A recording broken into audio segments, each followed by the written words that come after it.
很多的团队一开始可能大家都是在大学的时候就觉得很好玩，一起来做一件事情。但他红了之后，他就要开始面对一些公司化的事情，像是会计，你会有一些报账，会有一些行政，然后会有一些人事，这些东西都是一个又一个的大变，然后它会慢慢的出现。当这个大变累积到一定程度，到你的视线的时候，你才会突然发现想说，我是不是离我原本想要做这件事情的初衷不太一样了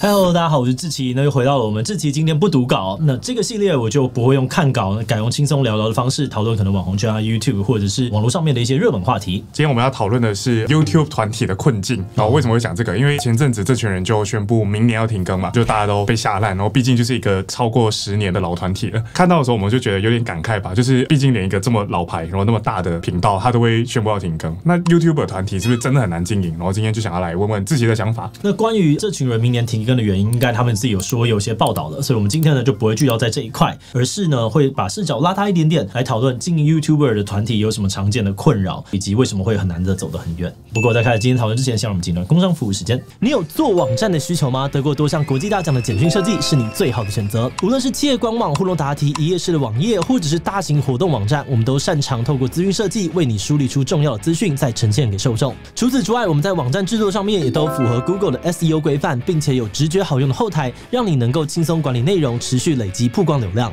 现在就联系我们，让我们根据你的预算跟目标，为你量身打造一个最适合的网站。也欢迎点击资讯栏看我们更多的作品哦。我有点印象不是非常的清楚，但我的感觉是这几年是不是非常多的 YouTube 团体都开始说要解散啊、不做了什么的？的确是蛮多的，我觉得可以简单的整理一下了。如果是用停更或者是宣布解散的话，像是可能很爱演啊，然后玩 game 嘛，再不疯狂就等死，恶棍娱乐啊，红石口袋、家人吉他棒，然后军火子、干跟兄弟等等很多啊。然后有一些是没有解散但被传过不合的，那我们这边也就不要再讲了。那听起来就真的非常多，而且很多都是赫赫有名，就是非常大牌的人。那为什么会有这么多的 YouTuber 团体，他们都没有办法走到最后，或是传出这些摩擦不合的消息？我觉得可以先打预防针一样，志祺必备预防针。好，这不是所有的拆伙或者停更都是因为吵架啦，但是我们这边先讲的就是因为吵架而分道扬镳的一些状况，所以我们来聊的会是团队容易出现的一些摩擦点。我觉得第一个很直觉的就是大家一起要做一件事情，就是为了赚钱嘛，所以赚钱上面就会有分润的问题。我们就用个人跟乐团来想好了，同样是一场商演，厂商能够付出的钱是不是差不多？可是今天你是一个人跟一个5人的乐团，你们拿到的报酬是不是1/5了？对，你就是1/5，所以这个分配的方式就会改变很多事情。大家可能会觉得说，哦，对啊，那就是1/5，但其实没有那么直接，就是哦，真的1/5，它一定会有各种分润的方式，可能像是对于影片的贡献程度。例如说 A 呢，它可能是出演，然后再加上这个剪片 ；B 呢，它是纯出演的。那这个东西你的分配要怎么样？大家可能不好谈，所以只要不好谈，有认知失调就会烧，或者是你的成员总会有一些新的人加入嘛，你是旧的成员还是新的成员，两边呢可能报酬也会不一样。那有一天大家的知名度一定会调整，然后会变化的。这边呢也有可能产生一个引爆点，就是我现在已经很红了，我现在比以前好多，为什么现在的分润方式还是这个样子？这可能也是一种。然后可能也会有个人流量的问题嘛，因为成员的个人频道一定会有大或者是有小，这个时候粉丝量的多寡就会影响到大家自己的心态，就今天我跟你差那么多，那为什么我们要领同样的钱？对，我们领一样的钱等等的，这边也是一个小小的引爆点。所以基本上我们可以这样子很简单的就想象，就是你要找到一个每个人都满意的分润方式，其实非常的困难。我觉得另外一块可以来聊聊发展方向啦。在 YouTube 的这个环境，尤其是很长的时候，你就一定要一直改变，你才能够生存下去。不然是我们最近从 YouTube 到 Shorts 这样子的一个转变，其实就已经非常的巨大了。甚至是你的更新的频率、你的片长，以前可以很长，然后现在可能要短短的之类的。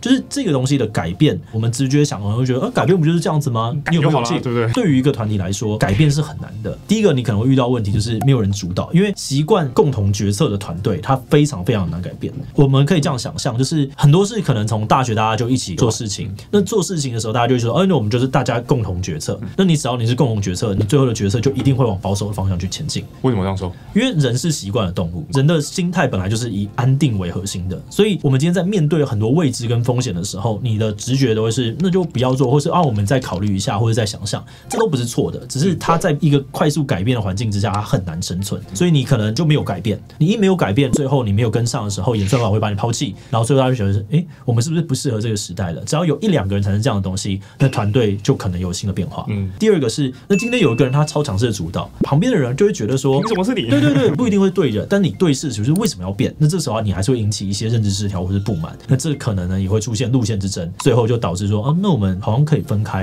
因为这个时候可能每个人他都有自己的影响力了。这个时候，我选择自己做，不要一起，可能也是一个蛮好的选择。那其他可能也会像感情不合这种东西，其实就是会出现了。但我刚刚听你这样讲，它有点像是一个从朋友变成公司的时候会发生的一些状况。这个状况是大家常遇到这种困难吗？我觉得会耶，因为很多的团队，甚至很多 YouTuber 一开始可能大家都是在大学的时候就觉得很好玩，一起来做一件事情，因为那个时候机会成本很低嘛，大家就一起来做。但他红了之后，他就要开始面对一些公司化的事情，尤其当他可以赚钱的时候，就你赚钱你要变成公司的时候，你就会有很多的琐事，像是会计，你会有一些报账，会有一些行政，然后会有一些人事，这些东西都是一个又一个的大变，然后它会慢慢的出现。当出现越来越多的时候，一开始大家就会觉得，我们就来扛啊，然后你来做啊，即使你不太擅长，你也觉得没关系，热情嘛，我们做一做。但是当这个大变累积到一定程度，到你的视线的时候，你才会突然发现想说，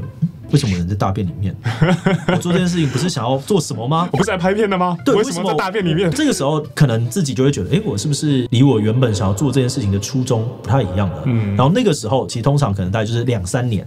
你的热情也差不多烧完了。这个时候你就会开始思考说，是我们变了吗？还是这个环境怎么了？我是谁？我在哪？这个时候可能就会有一些改变。然后另外一件事情，我觉得比较隐性没有观察到的是朋友变同事这件事情。可能最直觉的大家就想说，朋友变同事嘛，工作上面会有摩擦，所以就会吵架，最后当不成朋友。我觉得不是这么简单，是朋友的代表着你的一个生活圈，然后工作是一件事情。所以如果你朋友变同事的时候，你会导致的是工作跟生活完全切不开。这2个生活圈会被融在一起。对，像展荣就有说，大家每次见面都是为了工作，然后都在想这些拍片题材，今年就没有了自己的生活，觉得完全没有休息的这个状态很可怕。就算休息遇到一样的朋友，然后你们也会聊工作的事，这个事情呢就会让你的心很累，它可能就会导致你状态不好，最后灵感其实一定会缺乏。那灵感缺乏，你拍不出好的内容，你就会在这件事情上面的成就感越来越低，所以它是一个很强大的恶性循环。所以为什么很多工厂他们的机台一整年不会100% 满产，它一定都是维持大概在85% 左右，剩下的时间就是要拿来休息跟检查，确保它未来可以维持那个85% 的运转。另外，刚刚我们前面其实也有讨论到就机会成本的事情，就因为团队一定会鼓励成员去开自己的个人频道，那在开了之后，大家一定会慢慢的发现，经营一个个人频道的效益其实可能是蛮高的，甚至可能你的流量是跟你的主频道不相上下的，这很常见，因为那边的很集中嘛，一群人就是爱你，然后你也不用做到很大，你也不会出圈，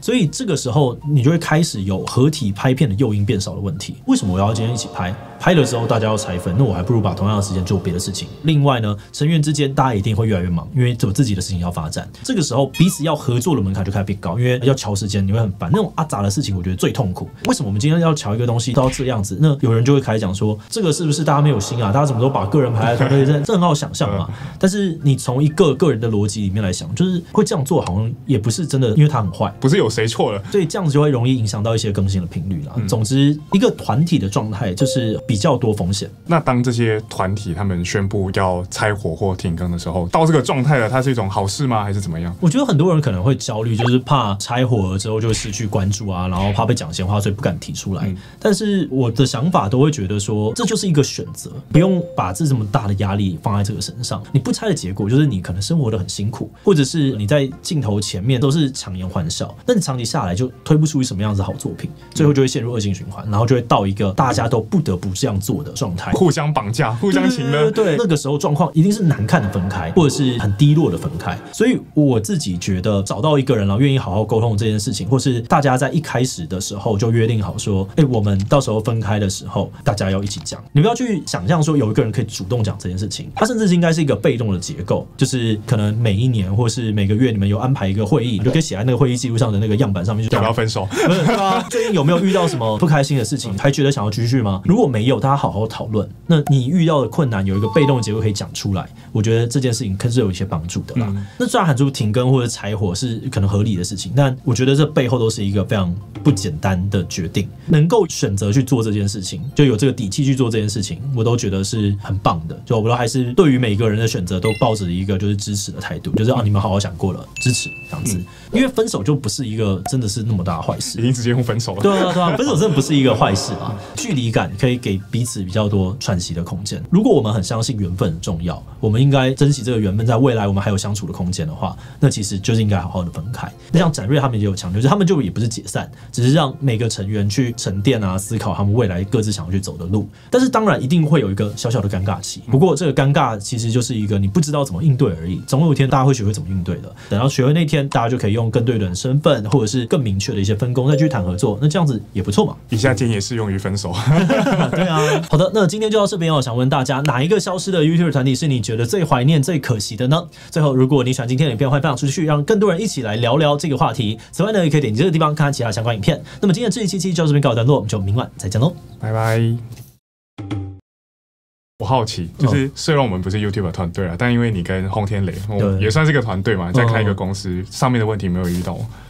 也会吵架，也会吵架。我觉得第一个是吵架是难免的，适当的吵架其实是必要的，因为他吵架就是一个沟通跟对焦自己的期待的一个过程。像是我跟陈翔我们的讨论，很多时候外面看起来就是很激烈，但是就是因为我跟他可以很自然的去讨论这些事情，所以我们可以避开很多的风险，让我们的这个团队能够持续的往前。我觉得这蛮重要的。对，我觉得我们公司蛮好的文化是，就是大家愿意吵架这件很好的事情，就是好好的把它讲出来，然后你有什么担忧，你有什么担忧，那我们来思考说这个担忧是不是真实存在的，因为大家一定要有一个我自己的观点一定不够健全，所以透过别人的观点来健全，那也不错嘛，反正就最后大家一起谈。那如果就发现说现在没有做好准备，那不要往前也很好啊，大概是这样子。